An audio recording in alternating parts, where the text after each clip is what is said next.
তারা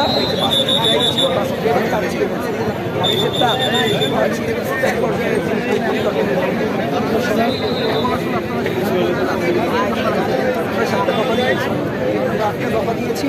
এখন 8টা দফার মধ্যে প্রথম দফা হচ্ছে বিএম কলেজের শিক্ষার্থীদের ও নারী শিক্ষার্থীদের হেনস্থার সাথে জড়িত বাস কর্মচারী ও সংশ্লিষ্টদের 24 ঘন্টার মধ্যে আইনের আওতায় আনতে হবে।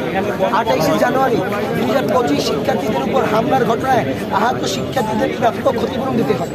3 নম্বর দফা হচ্ছে বরিশাল বিভাগের সকল রুটে শিক্ষার্থীদের আইডি কার্ড প্রদর্শনপূর্বক বাধ্যতামূলক হাফ পাস বাস্তবায়ন করতে হবে এবং 24 ঘন্টার মধ্যে তা কার্যকর করতে হবে।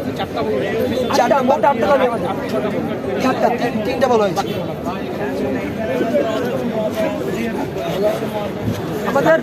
আমাদের